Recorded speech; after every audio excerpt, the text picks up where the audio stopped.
ناظرین، علم طب کی فضیلت کے متعلق آج بیان کیا جائے گا۔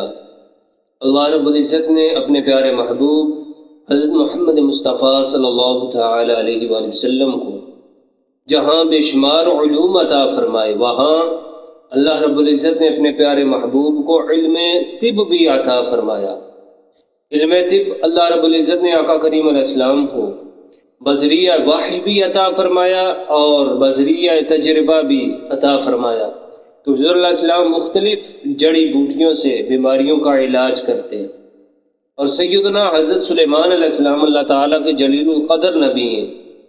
آپ ہر گھاس اور ہر درخت اور ہر جڑی بوٹی سے اس کی تاثیر معلوم کرتے ہیں، اس سے پوچھتے ہیں ہر جڑی بوٹی سے اللہ تعالیٰ نے تجھے کس بیماری کے لیے پیدا کیا ہے، کیونکہ اللہ تعالیٰ کی پیدا کردہ کوئی چیز بھی بیکار نہیں، اس کا کوئی نہ کوئی مقصد ضرور ہے۔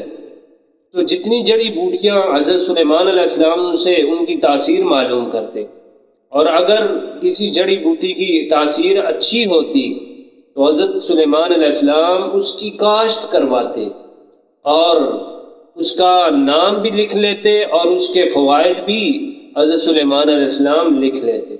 علم طب کا ذکر اللہ تعالیٰ نے اپنی لاریب کتاب قرآن مجید فرقان حمید میں بھی بیان فرمایا۔ ارشاد باری تعالیٰ ہے قُلُوا وَاشْرَبُوا وَلَا تُسْرِفُوا، کلو کھاؤ، وشربو اور پیو، وَلَا تُسْرِفُوا اور حد سے نہ بڑھو۔ انسان جب کھانے پینے میں حد سے تجاوز کرتا ہے تو پھر بیماریاں اس کا تعاقب کرتی ہیں۔ بے جا کھانے سے بچنا چاہیے، اور جب بھوک لگے تو بھوک کے وقت ہی کھانا چاہیے، اور کم کھانا، اس سے باطن بھی درست رہتا ہے، جسم بھی صحیح رہتا ہے۔ اور جو فربا شخص ہے، موٹا تازہ شخص، وہ لاغر کمزور کے مقابلے میں زیادہ حریص ہوتا ہے، اور فربا شخص چند دن بغیر کھانے کے وہ زندہ نہیں رہ سکتا۔ خراسان کے دو فقیر دونوں ایک ساتھ رہتے تھے اور دونوں ایک ساتھ ہی سفر کرتے تھے۔ ان میں ایک طاقتور تھا، موٹا تازہ تھا، اور دوسرا لاغر تھا، کمزور تھا۔ جو کمزور فقیر تھا وہ 2 دنوں کے بعد کھانا کھاتا، اور جو فربا تھا وہ دن میں 3 مرتبہ کھانا کھاتا۔ تو اتفاقاً ایک مرتبہ وہ ایک شہر کے دروازے پر جاسوسی کے الزام میں پکڑے گئے، اور وہاں محافظوں نے کہا کہ یہ کسی ملک کے جاسوس ہیں۔ ان دونوں کو ایک کوٹری کے اندر قید کر دیا گیا، اور جو باہر کا دروازہ تھا اس پر مٹی ڈال دی گئی تاکہ یہ باہر نہ نکل پائیں۔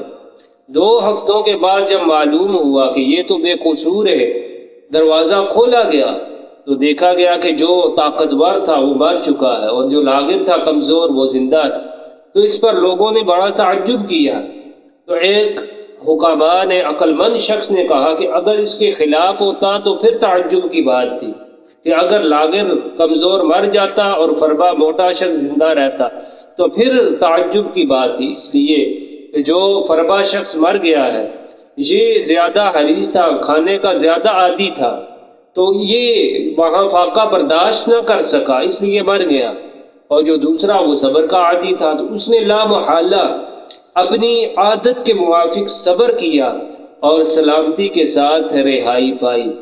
اس حکایت سے یہ بھی معلوم ہوا کہ کم کھانے اور سختی برداشت کرنے کی عادت ڈالنی چاہیے، کہ مصیبت کے وقت یہ عادات بڑی ہی کام آتی ہیں۔ تو جو نبی پاک صلی اللہ تعالی علیہ وآلہ وسلم اور اللہ تعالی نے ہمیں تعلیم دی ہے اس پر عمل کرنا ہی ہمارے لیے ضروری ہے، اور سنت مطہرہ پر عمل کرنا، اسی میں ہماری بھلائی اور ہماری زندگی ہے۔ اللہ تعالی ہمیں مصطفیٰ کریم علیہ السلام کے طریقے پر عمل پیرا ہونے کی توفیق عطا فرمائے۔ وآخر دعوانا الحمد للہ رب العالمین۔